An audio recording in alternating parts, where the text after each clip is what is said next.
हानेको भएको भए लुकिए उठाइदिएका छन् बल मिड विकेटको क्षेत्रमा र बल सिधै सीमा रेखादेखि बाहिर 6 रनका लागि दमदार प्रहार र यसै गरिकन अब आइपिएफ जिततिर उन्मुख ब्याटर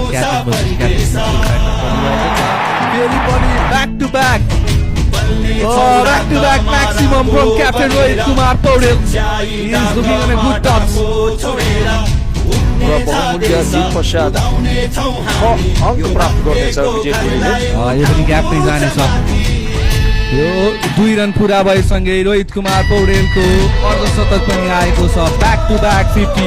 अघिल्लो खेलमा 87 रनको पारी, यो खेलमा 50 पुरा गरेका छन् उनले। क्याप्टेन यसकारण उदाहरण प्रस्तुत गरिरहेका छन्।